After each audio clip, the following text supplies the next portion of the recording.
বিশ্বনবী রাহমাতুল লিল আলামিন বদরি সাহাবীদেরকে অত্যন্ত ভালোবাসতেন, মহব্বত করতেন। কারণ তারা বদরের যুদ্ধে গিয়েছিলেন। নিজেদের স্ত্রী, ছেলে মেয়ে, মা বাবা, ধন সম্পত্তি, সহায় সম্পত্তি, পৃথিবীর মায়া ত্যাগ করে আল্লাহ এবং তার রাসূলকে রাজি আর খুশি করার জন্য গিয়েছিলেন। বন্ধুরা আমার, যাদের ফিরে আসার মতো কোনো সম্ভাবনা ছিল না। এই জন্য আল্লাহর নবী বদরের যুদ্ধে বিজয়ের পরে সাহাবীদেরকে তিনি অত্যন্ত ইজ্জত করতেন, সম্মান করতেন, ভালোবাসতেন। কলিজা দিয়ে বদরি সাহাবী। বদরের যুদ্ধে পরাজয় হলে সমস্ত সাহাবী শহীদ হয়ে যেত, আর ইসলাম, কোরআন, পৃথিবী থাকতো না। জোরে কোন ঠিক কিনা? ভাইয়ের আমার, আব্বা জানেন আমার, এই বদরি সাহাবীরা আলে সুপার এই জায়গায় জায়গা পাইল না, মজলিসের মধ্যে জায়গা পাইল না। না পাওয়ার কারণে আল্লাহর নবীর বদরি সাহাবীরা সামনে দাঁড়ায় রয়েছেন। আল্লাহর নবী দেখতেছেন, সঙ্গে সঙ্গে বদরি সাহাবীরা জায়গা না পায়া এক পায়ের উপরে দাঁড়ায় থাকলেন। আল্লাহর নবীকে সালাম দিলেন, আসসালামু আলাইকা আইয়ুহান নাবিয়্যু ওয়া রাহমাতুল্লাহি ওয়া বারাকাতুহু। জোরে করে আল্লাহু আকবার। আল্লাহর নবীকে সালাম দিলেন। সালাম দেওয়ার সঙ্গে সঙ্গে আল্লাহর নবী এই বদরি সাহাবীদের সালামের জবাব দিয়ে দিলেন। দেওয়ার সঙ্গে সঙ্গে অন্য সাহাবীদেরকে সালাম দিলেন, জবাব দিয়ে দিল অন্য সাহাবেরা। দেওয়ার পর আল্লাহর নবী, বিশ্ব নবী রাহমাতুল লিল আলামিন নবী আমার বললেন, এ তোমরা যারা আনসার এবং মুহাজির যারা আছো, এক এক করে উঠাই দিলেন। দিয়ে আল্লাহর নবী, বিশ্ব নবী রাহমাতুল লিল আলামিন নবী আমার তাদেরকে জায়গা করে দিলেন। সঙ্গে সঙ্গে আল্লাহ রাব্বুল আলামিন পবিত্র কুরআনুল কারীমের 58 নম্বর সূরা মুজাদালার 11 নম্বর আয়াতে কারিমা তেলাওয়াত করলেন, জোরে নাজিল করে দিলেন। জোরে কোন আল্লাহু আকবার। আল্লাহ রাব্বুল আলামিন জানাই দিলেন, ইয়া আইয়ুহাল্লাযীনা আমানু ইযা কিলা লাকুম তাফাসসাহু ফিল মাজালিস। জোরে কোন আল্লাহু আকবার। আল্লাহ রাব্বুল আলামিন জানাই দেন, হে যারা ঈমান এনেছো। কি এনেছো? ঈমান যারা তোমরা এনেছো, যখন তোমাদের বলা হয় মাজলিসে জায়গা করে দাও, এই মাজলিসে যখন বলা হয় জায়গা করে দাও, তখন তোমরা জায়গা করে দেবে। এই জায়গা যদি তোমরা করে দাও, আল্লাহ রাব্বুল আলামিন তোমাদের দুনিয়াও জায়গা প্রশস্ত করে দিবেন, জমিন প্রশস্ত জমিন দিয়ে দেবেন। শুধু দুনিয়ায় প্রশস্ত আল্লাহ জমিন দান করবেন না, কিয়ামতের ময়দানে কঠিন মুসিবতের সময় আপনাদেরকে আমাদেরকে বড় বড় প্রশস্ত জায়গা দিবেন। জান্নাতের ভিতরে বড় প্রশস্ত জায়গার মালিক আপনাকে আমাকে আল্লাহ বানাই দিবেন। জোরে কোন আল্লাহু আকবার। ভাইরা আমার, বন্ধুরা আমার, এবার আসুন, এই আয়াত কারিমা নাজিল হলো। নাজিল হওয়ার সঙ্গে সঙ্গে বিশ্ব নবী রাহমাতুল লিল আলামিন নবীর উপর যখন আয়াত কারিমা নাজিল হয়েছে, হওয়ার সঙ্গে সঙ্গে আল্লাহর নবী সাহাবীদেরকে জানাই দিলেন, আমার ভাইরা, বন্ধুরা আমার, আব্বা জানেরা আমার, এবার বলুন তো, কোরআন হচ্ছে সবচেয়ে বড় এলেম, বড় এলেমের কিতাব। জোরে কোন ঠিক কিনা? কারণ আবু জেহেল বিশ্বনবী রাহমাতুল লিল আলামিন আগমন করেছেন। আগমন করার সময় আবু জেহেল হচ্ছে সবচেয়ে বড় জ্ঞানী ব্যক্তি ছিল। এই জন্য সমস্ত মক্কার লোকেরা তাকে বলতো আবু জেহেল, অর্থাৎ জ্ঞানীর পিতা। আল্লাহ রাব্বুল আলামিন জানাই দিলেন, বললেন, না না না, ও আবু জেহেল জ্ঞানীদের পিতা না, ওর নাম হচ্ছে আবুল হাকাম, জ্ঞানীদের পিতা না, ও হচ্ছে আবু জেহেল, মূর্খদের পিতা। কারণ কোরআনের জ্ঞান যার কাছে নাই, ও হচ্ছে মূর্খদের পিতা। জোরে কোন ঠিক কিনা? কোরআনের জ্ঞান হচ্ছে আসল জ্ঞান। ভাইয়ের আমার, এই কোরআনের জ্ঞান যাদের কাছে থাকে, আল্লাহ রাব্বুল আলামিন জানাই দিলেন, ইয়ারফাইল্লাহুল্লাযীনা আমানু মিনকুম ওয়াল্লাযীনা উতুল ইলম দারাজাত। জোরে কোন আল্লাহু আকবার। আল্লাহ রাব্বুল আলামিন যাদের কোরআনের ইলম দান করেন, জ্ঞান দান করেন। এই কোরআনের ইলম জ্ঞান দান করার কারণে আল্লাহ রাব্বুল আলামিন তাদের দুনিয়ায় ইজ্জত বাড়ায় দেন, সম্মান বাড়ায় দেন, মর্যাদা বাড়ায় দেন। জোরে একবার কোন আল্লাহু আকবার। ভাইরা আমার, হযরতে আলী রাদিয়াল্লাহু তাআলা আনহুর খেলাফতের সময় উনি একজন যখন খেলাফত পরিচালনা করতেছেন, খেলাফত পরিচালনা করছেন মুসলিম জাহানের চতুর্থ খলিফা হযরতে আলী কারামুল্লাহ ওয়াজহু রাদিয়াল্লাহু তাআলা আনহু। ওনার জামানায় ওনার সময়কার একজন মানুষ, সে তার উট পালতো, কিন্তু উটের গাভিন হয় না, উট বাচ্চাও দেয় না। সমস্ত উটগুলো একটাও বাচ্চা দেয় না, খালি খায়। এতে উট ব্যবসায় লাভ হবে না ক্ষতি হবে? জোরে কর। এই জন্য ওই লোকটা চিন্তা করে, এতগুলো উট একটাও বাচ্চা দেয় না, দুধও বিক্রি করতে পারে না, তাহলে তার ব্যবসা তো আর থাকবে না। চালান ভুট যায় ভাই। এমন অবস্থা যখন হয়েছে, হওয়ার সঙ্গে সঙ্গে আল্লাহ রাব্বুল আলামিনের কাছে নিয়াত করেছে, মালিক আমার উটগুলো যদি গাভিন হয়, উটগুলো যদি বাচ্চা দেয়, একদিনে যত পরিমাণ দহন করলে যত উটের দুধ হবে, ওই দুধগুলো আমি মসজিদে নববীতে যেখানে আহলে সুপার সদস্যরা থাকে ওই জায়গায় দান করে দেব। জোরে কর আল্লাহু আকবার। এই নিয়াত যখন মনে মনে করেছেন, কেউ শোনে না, একজন শুনেছেন, তিনি কি? কিন্তু আমরা মানসিক করি, আপনার মানসিক করি, আমরা মান্নত করি। যখন কোনো বাচ্চা হয় না, বাবার বাজারে যে বলি, বাবা একটা ছেলে দাও, বড় একটা ওরজের সময় গরু জবাই করে দিয়ে যাব। বাবা আমার একটা মেয়ে দাও, একটা বড় গরু জবাই করে দিয়ে যাব। এমনটা আমরা করি কিনা? করলে ইমান থাকবে, ইমান আছে ভাইয়ের আমার।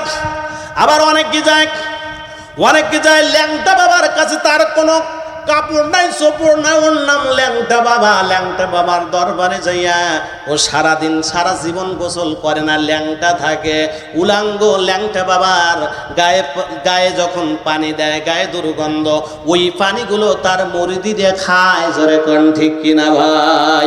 এই ল্যাংটা বাবা। আবার শিকল বাবা আছে, এই শিকল বাবার সমস্ত শরীরই শিকল, নামাজ নাই, কালাম নাই, এমন ভণ্ড বাংলাদেশে আছে কিনা ভাই? এরপরে আছে বিড়ি বাবা, ওর কাজ আছে 24 ঘন্টা বিড়ি খাওয়া। ওর মুরিদ যারা, ওরা সবাই বিড়ি টানে। বিড়ি বাবার মুরিদ যারা হয়, ওর মুরিদিরাও সব বিড়ি খায়। জোরে কোন ঠিক না? এরপর আছে পানি বাবা, তালা বাবা, ওর সমস্ত শরীরে সব তালা ঝোলানো, তালা বাবা। বোতল শাহ, এ নাম শুনছেন জীবনে? বোতল শাহ, পাতা শাহ, কালু শাহ, লেংরা শাহ, বালতি শাহ, চিল্লা শাহ, কুতুব বাগ, বাজার বাগ, গাদা শাহ। গাদা শাহ বলে ওদের পীর, গাদা শাহ যে হচ্ছে গাদা। ওর যায় মাজারে যে অনেকে মানত করে, টাকা দেয়, পয়সা দেয়, ওই জায়গায় যারা আসে সব সারাদিন গাঁজা টানে। জোরে কোন ঠিক কিনা? এরপরে তারা এই বিভিন্ন পীরের মাজারে যায়া, তার পীরের মাজারে মান্নত করা যাবে? জোরে কোন যাবে? যদি মানত করেন, ইমান থাকবে না, আপনি কাফের হয়ে যাবেন। অর্থাৎ আপনি মুসলমান বলে আর দাবি করার সুযোগ আছে নাকি? ভাইয়ের আমার, অনেক আছে খাজার নামে মাজার করে দেখায় ওরা খাজার শান। খাজার নামে মাজার করে দেখায় ওরা খাজার শান। দিনে করে ভণ্ডামি আর রাতে মারে গাজায় টান। ঠিক না? খাজার নামে মাজার করে দেখায় ওরা খাজার শান। দিনে করে ভণ্ডামি আর রাতে মারে গাজায় টান। নামাজ রোজার নাই তাহার আছে শুধু চুল। সুন্নতের খবর নাই, সে আসে কে রাসূল। মাজারে সারা বেলা চলে শুধু গাজার মেলা। মাজারে সারা বেলা চলে শুধু গাজার মেলা। আমল শুধু ধ্বংস হবে, থাকবে না ঈমান। দিনে করে ভণ্ডামি আর রাতে মারে গাজায় টান। খাজার নামে মাজার করে দেখায় ওরা খাজার ঠান। দিনে করে ভণ্ডামি আর রাতে মারে গাজায় টান। জোরে কোন ঠিক কিনা ভাইয়ের আমার? তাহলে যখন আপনি মান্নত করবেন, মন দিয়ে ওই মান্নত পুরা করা লাগবে কিনা? আল্লাহ রাব্বুল আলামিনের কাছে মান্নত করেছিলেন, ইয ক্বালাত ইমরাতু ইমরান রাব্বি ইন্নী নাযারতু লাক মা ফি বাতনি মুহাররারা। জোরে করে আল্লাহু আকবার। ভাইরা আমার, সূরা ইমরান 3 নম্বর সূরার 3 নম্বর পারার 35 নম্বর আয়াত আল্লাহ রাব্বুল আলামিন হযরত ঈসা আলাইহিস সালামের মা যখন ওনার মায়ের গর্ভের মধ্যে রেহেমের মধ্যে আসলেন, কারণ তার বাচ্চা হয় না, যেই মাত্র মারিয়াম আলাইহিস সালাম তার মায়ের গর্ভের ভিতরে রেহেমের মধ্যে আসলো, সঙ্গে সঙ্গে মারিয়াম আলাইহিস সালামের মা বললেন, আল্লাহ আমার পেটের বাতনি মানে পেট, আমার পেটের ভিতরে যেই সন্তানটি আছে, আল্লাহ ছেলে হোক আর মেয়ে হোক তোমার রাস্তায় দান করে দেব। জোরে কর আল্লাহু আকবার। তাহলে মান্নত করলে পুরা করা লাগবে কিনা? জোরে কর। এই লোকটি মান্নত করলো, আমার উটের যদি বাচ্চাগুলো হয় তাহলে একদিন যত উটের দহন করার পরে যেই পরিমাণ দুধ হবে, একটু দুধ আমিও খাবো না, বাজারও বিক্রি করব না, সব দুধগুলো আহলে সুফার সদস্য মদিনার মসজিদে নববীতে দান করে দেব। জোরে একবার কর আল্লাহু আকবার। এই দুধগুলো দিয়ে পায়েস রান্না করে আহলে সুফার সদস্যরা খাবে। আমার নবীর সমস্ত উম্মাতেরা যারা আছে, নবীর যত উম্মাত আছে তারা সবাই খাবে। জোরে কর আল্লাহু আকবার। এই নিয়াত করলো, 2 দিন যাইতে না যাইতে সব উটগুলো, মাদি উটগুলো তার বাচ্চা হওয়ার মতো সম্ভাবনা দেখা দিল। কিছুদিন যাওয়ার পরে বাচ্চা হওয়ার আগেই মাদি উটগুলো, আপনাদের আমার যে গরু আছে, ছাগল আছে, ভেড়া আছে, যখন বাচ্চা পেটে আসে আস্তে আস্তে ওলান বড় হয় কিনা, যখন উটের সবগুলো ওলান বড় হলো, হঠাৎ করে সঙ্গে সঙ্গে পার্শ্ববর্তী একজন ইহুদি ছিল, বলল, কিরে হে মুসলমান ভাই, তোমার এই উটগুলো কেমনে সব এখন বাচ্চা দেওয়ার মতো হলো? 3-4 বছর ধরে একটা উটের তো বাচ্চা হয় না। সঙ্গে সঙ্গে বলল, আমার রব মালিক আল্লাহ কে? জোরে করে, আমাদের রব মালিক কে? আল্লাহ রাব্বুল আলামিন। আমাদের রব মালিক হলেন আল্লাহ। পবিত্র কোরআনে 3 নম্বর সূরার নাম হলো সূরা আল ইমরান, 3 নম্বর পারার 51 নম্বরাতে আল্লাহ রাব্বুল আলামিন জানায় দেন, বিশ্ববাসী শোনো তোমাদের রবকে, ইন্নাল্লাহা রাব্বি ওয়া রাব্বুকুম ফাবুদু। আমাদের রব এবং আপনার রব, সবার রব কে? জোরে কোন কে? আচ্ছা মানুষ বলো দেখি রাত কেন কালো? আচ্ছা মানুষ বলো দেখি রাত কেন কালো? সূর্যমণি কোথা থেকে পেল এত আলো? ফুলগুলো সব নানা রঙের কেমন করে হয়? পাতাগুলো সবুজ বটে ফুলের মতো নয়। চিনি কেন এত মিষ্টি? তেঁতুল কেন টক? কোকিল কেন এত কালো? সাদা কেন বক? দুধ কেন এত সাদা? মরিচ কেন ঝাল? আমগুলো সব পাকলে পরে কেমনে হয় তা লাল? পশু পাখি কয় না কথা, মানুষ কেন কয়? আচ্ছা মানুষ বলো দেখি কেমন করে হয়? ডিমগুলো সব একই রকম, পার্থক্য নেই মোটে। ডিমগুলো সব একই রকম, পার্থক্য নেই মোটে। সাদা কালো বাচ্চাগুলো কেমন করে ফোটে? আমরা সবাই বাস করি এই পৃথিবীর রঙে, হাতের লেখা মুখের চেহারা মেলে না কারোর সঙ্গে, আর মেলে না গলার সুর, বুড়ি আঙুলির টিপ। আল্লাহ পাক একজন আছে, প্রমাণ হলো ঠিক। জোরে কোন ঠিক কিনা? একটু লিল্লাহে তাকবীর, লিল্লাহে তাকবীর। ভাইরা আমার, এবার ওই লোকটি বলল, উটের যে মালিক বলল, আমার রব মালিকের নামে সপা মালিকের কাছে নিয়াত করেছি, মান্নত করেছি, আল্লাহ আমার উটগুলো যদি সবার বাচ্চা হয়, ওই বাচ্চা হওয়ার পরে প্রথম দেওয়ার পরে যত দুধ হবে সব দুধগুলো মসজিদে নববীতে দান করে দেব। জোরে কোন আল্লাহু আকবার। তাহলে আপনারা ধান রোপণ, ধান লাগান, তরমুজ লাগান, বিভিন্ন ফলাদি লাগান, এই ফলের প্রথম যেই ফলটা হবে, এই ফলটা আমরা সবাই এই হেফজখানায়, এতিমখানায় দান করবো। রাজি আছেন? তাহলে এতে এই ফল দিলে কমবে না বাড়বে? যদি একটা ফল দিলে আল্লাহ 10টা ফল আপনার বাড়ায় দেয়, একটা দিলে ক্ষতি হবে, আর তো 9টা হবে, ঠিক কিনা? তাহলে কারা কারা এই এতিমখানা, এই মাদ্রাসায় আমরা সবাই কম বেশি বিভিন্ন ফসলাদি, ধান, টাকা পয়সা দিয়ে এতিম ছেলে মেয়েদের কোরআনের জন্য খেদমত করব। কারা কারা রাজি আছে? একটু হাত তুলে দেখান তো, সবাই হাত তুলে একটু। লিল্লাহে তাকবীর, লিল্লাহে তাকবীর। আল্লাহ কবুল করো। বন্ধুরা আমার নিয়াত করেছে কি দেবে? উটের দুধ সব দান করে দেবে। বন্ধুরা আমার, আব্বা যারা আমার উটের দুধ দেওয়ার জন্য নিয়াত করলাম। ইহুদি বলছে, মুসলমান ভাইরে, কি করে তোমার এই উটেগুলো সব বাচ্চা দেওয়ার মতো পরিবেশ হলো? মুসলমান বলে, আমি নিয়াত করেছি, মান্নত করেছি। কার নামে? জোরে কোন কার নামে? তাহলে আমরা বাবার নামে, ন্যাংটা বাবা, তালা বাবা, পানি বাবা, গাদা শাহ, এই কাছে কি মান্নত করবো না আল্লাহর কাছে মান্নত করবেন? আল্লাহর কাছে মান্নত করতে হবে। আল্লাহ রাব্বুল আলামিন এই কথাটি সূরা দাহার ৭৬ নম্বর সূরা ২৯ নম্বর পারার ৭ নম্বর আয়াতে মহান মালিক জানায় দেন, ওয়াল ইউফু নুযুরহুম, জোরে কর আল্লাহু আকবার। আল্লাহ বললেন তোমরা যারা মান্নত করবা, মান্নত করলে পূর্ণ করতে হবে, মান্নত করলে পূর্ণ করতে হবে। অনেক গরিব মানুষ আছে, সামনে কুরবানি আসতেছে ভাইয়েরা আমার, অনেকে রাগ করে বলে এবছর এই মসজিদের গোশত আর নেব না, আমি আগামী বছর যদি বেঁচে থাকি কুরবানি দেব, এরকম রাগ করে মুসলমান করে কিনা? যদি করেন আর আগামী বছর আপনি বেঁচে থাকেন, টাকা থাক আর না থাক, যদি আপনি কুরবানি না করেন তাহলে গুনাহ হবে না, সওয়াব হবে। এই জন্য নিয়াত করলে, মান্নত করলে আপনাকে ওটা দিতেই হবে ভাইরা আমার, আব্বা জানেন আমার। এবার ওই লোকটি যখন বলতেছে, ইহুদি বলছে, মুসলমান বলল আমি আল্লাহর নামে নিয়াত করেছি, বললো আমার দেবতা, আমরা যে খোদা মানি, কত জায়গায় মানত করলাম, আমার কিছু শুয়োর আছে, কারণ ইহুদিরা বিধর্মীরা শুয়োর পালে, ওরা শুয়োর খাওয়া যায়, মুসলমানের জায়েজ আছে, আছে নাকি? বললো আমার শুয়োর আছে, কিন্তু ভাই মুসলমান ভাই আপনার মতো আমার শুয়োরগুলো বাচ্চা হয় না, ডেলিভারি করে না। আমি কত জায়গায়, কত কবিরাজের কাছে গেলাম, ডাক্তারের কাছে গেলাম, হেকিমের কাছে গেলাম, যত ওষুধ খাবাই কোনো কাজ হয় না, একটাও বাচ্চা দেয় না। তাহলে তুমি কি নিয়াত করেছো? বলে আমি নিয়াত করেছি আমার উটের একদিনে যত দুধ হবে সব মসজিদে নববীতে দান করবো, জোরে করে আল্লাহু আকবার। এই জন্য আমিও, ও তখন কিছু বলল না, ও বাড়িতে যে মনে মনে নিয়ত করল আল্লাহ আল্লাহ বলে তোমাকে ডাকি।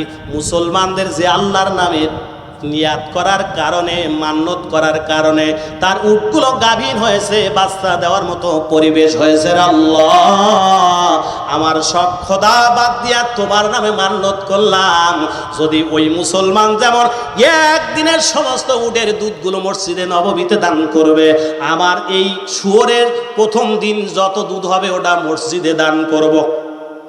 নববীতে মুসলমান শুয়োরের দুধ খাইতে পারবে, জোরে কর। এখন ও নিয়াত করছে, কেউ জানে না, জানে কে? এখন ওরও বাচ্চা 2-3 দিন পরে দেখা গেল সমস্ত শুয়োরগুলো গাভীন হয়ে গেছে, বাচ্চা দেওয়ার মতো পরিবেশ হয়েছে। কারণ উটের বাচ্চা দিতে সময় বেশি লাগে, শুয়োর বাচ্চা ঘন ঘন দেয়, জোরে কোন ঠিক কিনা? এখন দুইজনের ঠিক একই টাইমে, যেদিন আপনার উট বাচ্চা দেছে, যেদিন বাচ্চা ডেলিভারি হয়েছে, মাদিনী উটগুলো বাচ্চা প্রসব করেছে, ওই ইহুদির সেই একই দিনে তার শুয়োরের গুলো, সব মাদি শুয়োরগুলো বাচ্চা দিয়েছে, জোরে কোন আল্লাহু আকবার। এখন নিয়াত দুজনের কি? ও শুয়োরের দুধ সব মসজিদে নববীতে দেবে, মুসলমান খাইতে পারবো।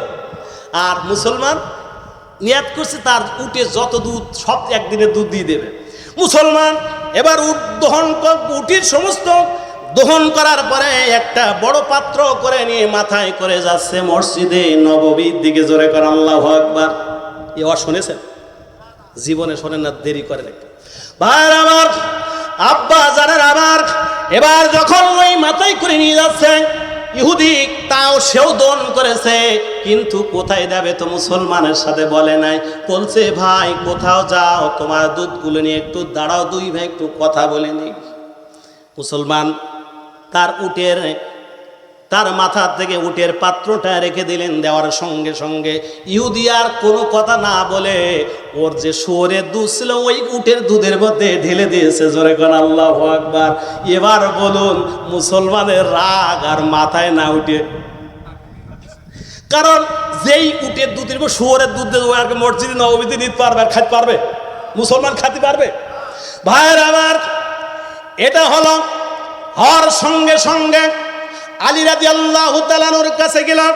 ও বলছে ভাই তুই আমার উটের দুধের মধ্যে তো শুয়োরের দুধ দিলি কেন? তুই মান্নত করিস, তুই আলাদা নিয়ে যাবি। বলছে আমি ইহুদি মানুষ, আমি ওই জায়গায় কি যাইতে পারি? আমি তো নিয়াত করি তোমার মসজিদে নববীতে তোমার মতো আমি শুয়োরের দুধ দান করব। আমি তো গিলি মুসলমান, সব তোমরা মুসলমান, আমি ইহুদি মানুষ, ভয়তে যাইতে পারছি না। এই যে তোমার দুধ যেহেতু মসজিদে নববীতে দিবা, আমার দুধ হচ্ছে মিক্সার করে দিচ্ছে, এইগুলো সব মুসলমান খাক। বলছে তাই কি হয়? আমার দুধগুলো তুই সর্বনাশ করেছি। আলী রাদিয়াল্লাহু তাআলা আনহুকে চোখের পানি ছেড়ে দিয়ে কাঁদতে কাঁদতে গিয়ে বলছে, কারণ নিয়াত করেছে এই দুধ ফেলে দেওয়া যাবে। কারণ সব কি মুসলমানদের মসজিদে নববীর আহলে সফ এবং সমস্ত সাহাবীদের উম্মতদেরকে খাওয়াতে হবে, ফেলেও দিতে পারে না। শুয়োরের দুধ মিশে গেছে, এখন ভাগ করবে কি করে? ভাগ কি করে করবে? ফেলেও দেওয়া যায় না।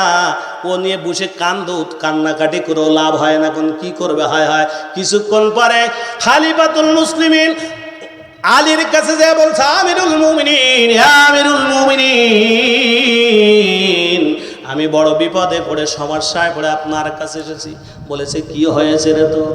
বলছে, হুজুর, আমার উটগুলো গাভীন হয় না, বাচ্চা দেয় না। নিয়াত করেছিলাম যদি বাচ্চা দেয় উটগুলো তাদের দহন করে যত দুধ হবে সব মসজিদে নববীতে দান করব, পায়েস রান্না করে সব মানুষের খাইতে দেব। কিন্তু ওই ইহুদি তার সেই শুয়োরের দুধগুলো এর মধ্যে ঢুকাই দিছে, ঢেলে দিয়েছে। এখন আমি দুধ কি করব? বলছে, দুধ আমি আলাদা করে দেব। আলী রাদিয়াল্লাহু বলছে, দুধ আলাদা করে দেব। উটির দুধ একদিক যাবে আর শুয়োরের দুধ আলাদা করে দেব, তবে এখনো হবে না। এটা জুমার নামাজের পরে আমি ভাগ করে দেব। সমস্ত সাহাবী তোমরা সবাই, আল্লাহর নবীর যত সাহাবী এখনো বেঁচে আছে, ও নবীর উম্মত বলে যারা দাবি করো, তারা সবাই দেখতে পারবে। এটা হবে জুমার নামাজের পরে খোলা মাঠে। জোরে কোন আল্লাহু আকবার। ভাইয়ের আমার, ওদিকে প্রশ্ন কয়টা মনে আছে? ভাইয়ের আমার, এদিকে আলী রাদিয়াল্লাহু তাআলা সম্পর্কে নবী আমার বলেন, আনা মাদিনাতুল ইলম ওয়া আলী বাবুহা, আমি হলাম জ্ঞানের শহর, আর ওই শহরে ঢুকতে হলে একটা দরজা লাগে। সেই দরজার নামটা হলো আলী কারামুল্লাহু ওয়াজহু। জোরে কোন আল্লাহু আকবার। তাহলে আমার নবীর এলেম কত, নবীর জ্ঞান কত। আর ওই জায়গায় ঢুকতে হলে আলী ছাড়া ঢোকা যাবে? আলী কত বড় পাওয়ারের মানুষ, কত বড় জ্ঞানী মানুষ, কত বড় বিচক্ষণ মানুষ। কারণ তার কাছে একটা জিনিস আছে, আল কোরআন। জোরে কোন ঠিক কিনা মুসলমান? এই জন্য হেফজখানায় অসংখ্য হাফেজ কোরআন হেফজ করছে, পাকতে নিয়ে যাচ্ছে। এই হাফেজ কোরআনদের জন্য, আলেমদের জন্য আপনারা যদি মন উজাড় করে দিয়ে তাদের ভালোবাসতে পারেন, ওই হাফেজে কোরআন আলেমদের কারণে আল্লাহ রাব্বুল আলামিন আপনাদের আমলনামাটা সওয়াব দ্বারা ভরপুর করে দেবেন। জোরে একবার কোন আল্লাহু আকবার। নবী আমার বলেন, কারণ পৃথিবীর মধ্যে একটি লোক জীবনে একটা মিথ্যা কথা বলে নাই, তিনি হলেন আপনার নবী, আমার নবী। মক্কার মধ্যমণি, মদিনার শিরোমণি, দোলালিনী শামেনা শাহ মদিনা, মদিনার বিশ্বজ্যোতি, শান্তির অগ্রগতি, দুজাহানের বাদশা, আখিরি জামানার পয়গম্বর হযরতে মুহাম্মদ সাল্লাল্লাহু আলাইহি ওয়াসাল্লাম। জোরে কোন আল্লাহু আকবার। ওই নবী আমার বলেন, ওয়াকাল আলাইহিস সালাতু ওয়াস সালাম, ইন্নাল উলামা ওয়ারাসাতুল আমবিয়া ওয়া ইন্নাল আমবিয়া লাম ইওয়ারিসু দীনার ওয়ালা দিরহামা। জোরে কোন আল্লাহু আকবার। নবী আমার বলেন, আমার পরে নিশ্চয় আলেমরা হলো আমার ওয়ারিস। এই কথা বলেছেন কি? জোরে কোন। নবী আমার বলেন, আলেমরা হলো ওয়ারিস। আল্লাহ রাব্বুল আলামিন পবিত্র কুরআনুল কারীমের 35 নম্বর সূরার নাম হলো সূরা ফাতির, 22 নম্বর পারা 18 নম্বর আয়াতের মধ্যে মহান মালিক জানিয়ে দেন, ইন্নামা ইয়াখশাল্লাহা মিন ইবাদিহিল উলামা।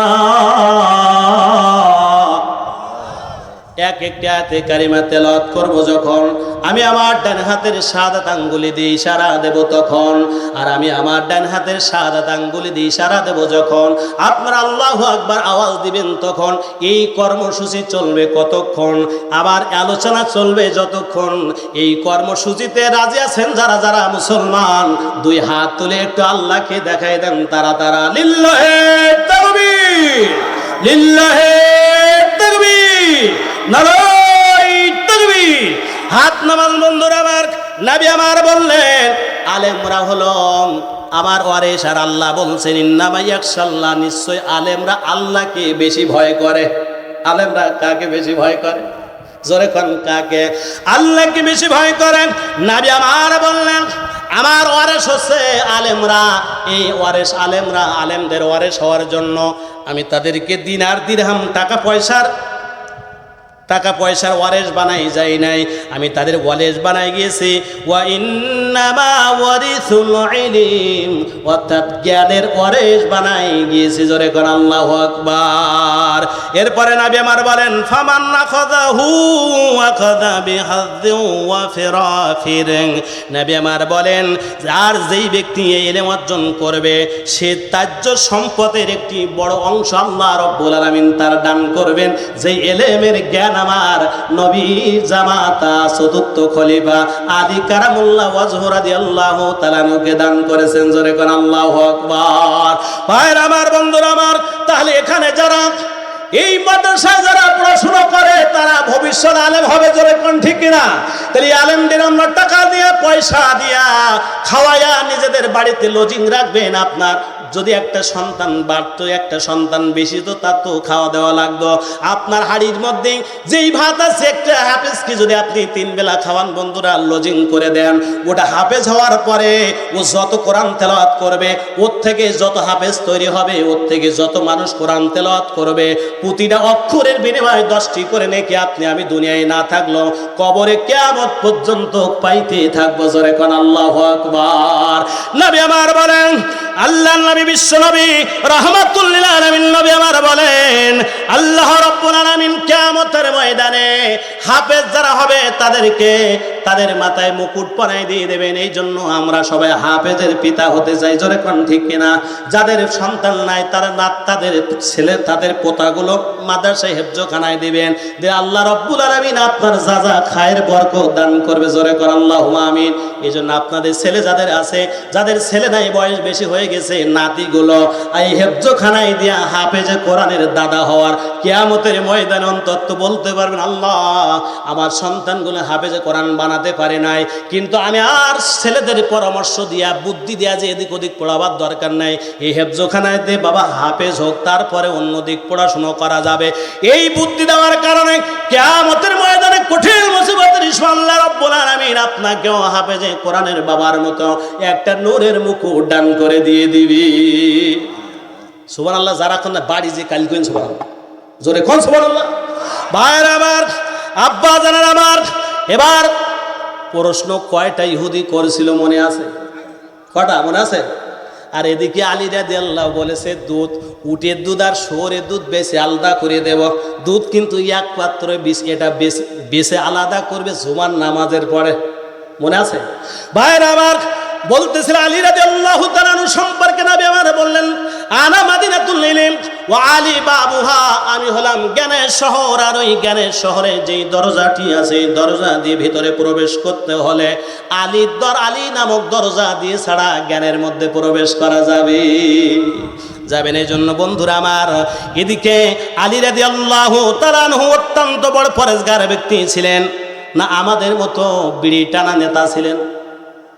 খলিফা হয়ে সারাদিন রাজত্ব করেছেন, রাত্রে তাহাজ্জুদ গুজারে পড়ে গিয়েছেন মসজিদে নববীতে। জোরে কান আল্লাহু আকবার। ভাইরা আমার, কুফার মসজিদে একদিন আলী রাদিয়াল্লাহু তাআলা আনহু উনি রাত্রে ইবাদত করতেছেন, হঠাৎ করে এক মহিলা বাড়ি ছিল পাশে, ওই মহিলা ও তা পুরুষ প্রত্যেক দিন রাত্রে ঝগড়া লাগে।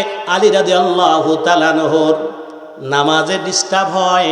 আলী রাদিয়াল্লাহু তাআলা আনহু এত তুফান ঝড়ে ঝগড়া হয়, নামাজ পড়তে গিয়ে ভুল হয়। এমন আছে না? এই এলাকায় নাই মসজিদের যে নামাজের রক্তের সময় বিভিন্ন মানুষ আরো যেখানে ডিস্টার্ব হয়, এই জায়গায় নেই, অন্য জায়গা আছে না? দেখবেন এত জোরে তারাবির নামাজে দাঁড়িয়েছেন, আর এদিক মারামারি করে অনেকের মনে আছে তারাবির দরকার মধ্যে মরিস ভূতেই গেল দিকে আসে, ঠিক না? ভাইয়ের আমার, আব্বা জানেন আমার, আলী রাদিয়াল্লাহু তাআলা আনহু ওই মহিলার পুরুষ ঝগড়া করে, তুফান আকারে ঝগড়া করে। আলী রাদিয়াল্লাহু তাআলা আনহু সকাল হলে ফজরের নামাজের পরে তার রাষ্ট্রীয় পুলিশদেরকে বলল ওই বাড়িতে একজন পুরুষ আর একজন মহিলা আছে, ওদেরকে আমার দরবারে ডেকে আনো, হাজিরি করো। ওদেরকে ডেকে আনলেন, আনার পরে বলল তোমরা কি জন্য সারা রাত ঝগড়া করো, গন্ডগোল করো, স্বামী স্ত্রী দুইজন কি নিয়ে ঝগড়া মারামারি করো বলো তো দেখি। এই কথা যেই মাত্র বললেন, বলার সঙ্গে সঙ্গে কুফার এই বললেন তোমরা যে ঝগড়া করো পার্শ্ববর্তী যেই লোকগুলো আছে তাদের ঘুমের ডিস্টার্ব হয়, গভীর রাত্রে সারা রাত যদি ঝগড়া করে, পাশে যাদের বাড়ি আছে ওদের কি ঘুম হবে? আর পাশে যদি মসজিদ থাকে ওখানে যারা রাত জেগে জেগে ইবাদত করে ঠিক মতো ইবাদত করতে পারবে? ভাইরা আমার, এবার বললেই অধিকার তোমাদের কে দিয়েছে? খলিফাতুল মুসলিমিন আমিরুল মুমিনিন আলী রাদিয়াল্লাহু তাআলা আনহু বললেন, এই দরবারে যারা আছো তোমরা সবাই বের হয়ে যাও, আমি ওদের কাছ থেকে এখন কিছু গোপন কথা শুনবো, আপনারা শুনবেন, কিছু গোপন কথা শুনবো। এবার আলী রাদিয়াল্লাহু তাআলা আনহু বললেন, হে যুবক আর যুবতী, বলো তো দেখি তোমরা কেন এই গভীর রাত্রে ঝগড়া করো?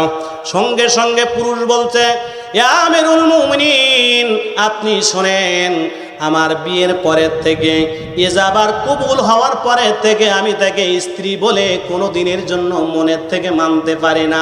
তার উপর আমার একটা ঘৃণা জন্মায়, তার স্ত্রী বলতে মনে চায় না, তার দিকে তাকাতেও মনে চায় না, তার গায়ে আজ পর্যন্ত কোনোদিন আমি স্পর্শও করি নাই। কত দিন গেল, কত মাস গেল, কোনোদিন স্পর্শ করি নাই, এই জন্য ঝগড়াঝাটি হয়।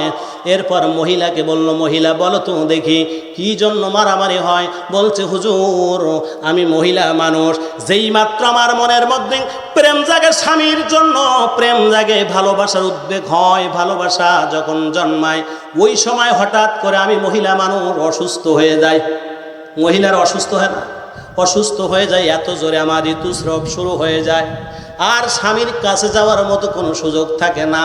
এইটা একদিন না, 2 দিন না, রক্ত ঝরতে ঝরতে, ব্লিডিং হতে হতে আমি অসুস্থ হয়ে গেছি হুজুর।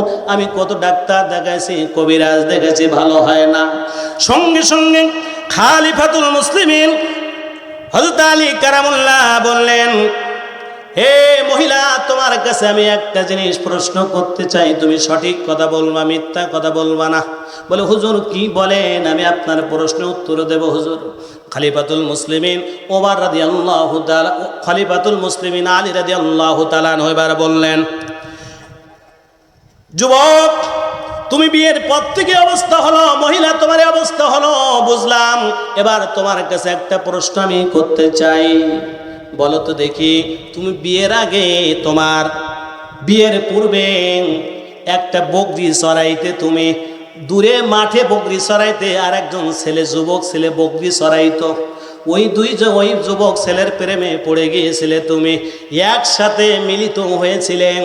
ওই মিলিত হওয়ার পরে তোমার গর্ভে একটা বাচ্চা জন্মাইছিল। 3-4 মাস পরে যখন তোমার মা বুঝতে পেরেছিল, দুনিয়ার কোনো মানুষকে বুঝতে দেয় নাই, সমাজকে বুঝতে দেয় নাই, রাষ্ট্রকে বুঝতে দেয় নাই, পরিবারকে বুঝতে দেয় নাই, এই জন্য তোমার মা তোমাকে সর্বক্ষণ ঘরের ভিতরে রেখেছিল। মহিলা, যখন তোমার প্রসব বেদনা শুরু হয়ে গেল, ওই সময় গভীর রজনীতে তোমার মা তোমাকে জঙ্গলের ভিতরে নিয়ে ডেলিভারি করলেন, ধাত্রীর কাজটা করেছিল। এরপরে বাচ্চা যখন হয়ে গেল, তুমি বাচ্চা রেখে, যেহেতু মা, সন্তান যতই হোক অবৈধ, তাও তো ওই সন্তানের মা এই মহিলা, জোরে কোন ঠিক কিনা? প্রেম ভালোবাসা মহব্বতের কারণে ওই বাচ্চাটি রেখে যখন আসতে চায় না, ওর মা বলে, মা মারতে মারতে, যে অবৈধ কাম করছে, এই বাচ্চা নিয়ে বাড়িতে গেলে মুখ দেখানো যাবে না সমাজের। এটা এই এলাকায় নাই, শহরে বিভিন্ন জায়গায় ডাস্টবিনের ভিতরে বাচ্চা পাওয়া যায়, ওটা আসমান থেকে এসে পড়ে, ঠিক না ভাইরা আমার? এবার যখন ওই মেয়েটি, তার বাচ্চার উপর মায়া হলো, মহব্বত হলো, ভালোবাসা হলো, প্রেম মহব্বত, আল্লাহ রাব্বুল আলামিন সমস্ত মা এবং বাবাকে তার সন্তানের উপর ভালোবাসা মহব্বত তৈরি করেছেন, জোরে কোন ঠিক কিনা? প্রেম কারে কয় জানো না গো, জানো না তো প্রেমের ভান, প্রেম কারে কয় জানো না তো, জানো না গো প্রেমের ভান, প্রেমে আছে শান্তি সুধা, প্রেমে দূর হয় দুঃখ তার, প্রেম যদি করো তবে ছাড়ো লোকের ভীতি ভয়, পরাণ ভয় প্রেম করিলে তাকে নাহি প্রেমিক কয়, পতঙ্গের কাছে শেখ প্রেমের ধরা, প্রেমের টান, প্রেমে মৌজে কেমনই সে আগুনে দেয় জীবন দান, সুন্দরবনকে সুন্দর তুমি কোন্ডা দেশের অঙ্গনে সাগর কোলে বাস করি তো বাঘ ভালুকের সঙ্গে নে গাছে গাছে বানর নাচে গাছে গাছে বানর নাচে হরিঙ্গুলা ডাকে কেউ বা কেউ কি মনোহর মধু চলে মৌসাকে জোরে কণ্ঠে কিনা ভাইয়ের আবার এবার ওই মহিলা তার সন্তান রেখে আসতে চায় না, যেহেতু মা অবৈধ সন্তান হলো, মা জোর করে নিয়ে যায়। হঠাৎ করে ওই বাচ্চাটি একটা বাঘ এসে যখন ধরেছে বাচ্চাটিকে, সঙ্গে সঙ্গে যেহেতু মা দূর থেকে দেখে তার এই মাত্র প্রসব করা বাচ্চাটা, এই ছেলে সন্তানটি নিয়ে যখন চলে যায়, সঙ্গে সঙ্গে মা তার মার কাছ থেকে ছেড়ে কেটে দৌড়াই আসে একটা পাথর নিয়ে বাঘের গায়ে মারছে। ওই বাঘের গায়ে লাগার পরে নিচেই পড়ছে, এত ঝিট ছিল ওই পাথরটি ওই সন্তানের মাথায় যে আঘাত হলো, হওয়ার সঙ্গে সঙ্গে বাঘ ছেড়ে দিয়ে চলে গেল বাচ্চাটা। যাওয়ার পরে খালিফাতুল মুসলিমিন আমিরুল মুমিন বলছে, মহিলা তুমি যখন বাচ্চাটাকে নিয়ে যখন ওই মাথায় তোমার কাপড় ছিল, একটা পট্টি বেঁধে দিয়েছিলে, এ জায়গায় কেউ দেখে নাই, ওই পট্টি বাঁধার পরে তোমার মার তোমাকে নিয়ে চলে গিয়েছিল, জীবনে কোনোদিন ওই বাচ্চা তুমি আর দেখো নাই, জোরে ঠিক কিনা বলছো? হুজুর একবার হুবাহু সঠিক কথা বলেছেন। বলেছে বাচ্চার মাথায় যে একটা দাগ ছিল, দাগটা কি মনে আছে? বলে হ্যাঁ হুজুর মনে আছে। আমিরুল মুমিনিন আলী রাদিয়াল্লাহু তাআলা যখন এই সব কথা বললেন, ওই জায়গায় কি আলী রাদিয়াল্লাহু ছিলেন? যখন ওই যুবক আর যুবতী মিলিত হয়েছিল, আলী ছিলেন, দুনিয়ার কেউ ছিল না। যখন মিলিত হয়েছিল এই রাখাল যুবক আর এই মেয়েটি ছাড়া, আর যখন এই বাচ্চা ডেলিভারি হয়েছে, পৃথিবীর কেউ ছিল না, একমাত্র ওই মহিলা নারীর মা ছাড়া, জোরে কোন ঠিক কিনা? কেউ জানে না। কিন্তু আলী রাদিয়াল্লাহু তাআলা যখন বর্ণনা দিলেন, তখন মহিলা বলল, হুজুর এই জটিল এবং কঠিন জিনিস আপনি কেমন করে জানলেন? আপনি তো সেই জায়গায় ছিলেন না, যেই দিন আমি রাখালের সাথে মিলিত হয়েছিলাম ওই জায়গায় তো আপনি ছিলেন না। আবার যেই দিন আমার বাচ্চা প্রসব হয়েছিল, আমার মা ছাড়া দুনিয়ার কেউ জানে না, আপনি কেমন করে জানলেন? এরপরে খালিফাতুল মুসলিমিন আলী রাদিয়াল্লাহু তাআলা বললেন, মহিলা তোমার এই যে ঋতুস্রাব বন্ধ হয় না, অটোমেটিক চলতেছে, তুমি একবার জীর্ণ শীর্ণ হয়ে গেছো, তুমি কি চাও এমন একটা ডাক্তারের নাম আমি বলবো, সেই ডাক্তারের কাছে তুমি যদি যাও তোমার রোগ ভালো হয়ে যাবে? আর পুরুষকে বলছে, পুরুষ রে তোমাদের স্বামী স্ত্রীর যেই ঝগড়া, আমি কি এমন একটা জিনিস বলে দেব যেই জিনিসটা জানলে তোমার স্বামী স্ত্রী ঝগড়ার জীবনে হবে না, শান্তির বাতাস ববে? এটা আমরা সবাই চাই কিনা? জোরে কর। কিন্তু বন্ধুরা আমার, এটা সবাই চায়। ওরাও বলল আমরা চাই হুজুর, আমরা চাই চাই চাই। আমরাও সবাই এই বাংলাদেশে শান্তি চাই কিনা? জোরে কর না। আবার 5ই আগস্টের মতো হতে চান না শান্তি চান? কারা কারা শান্তি? একটু দুই হাত তুলে আল্লাহকে দেখান। নারায়ে তাকবীর।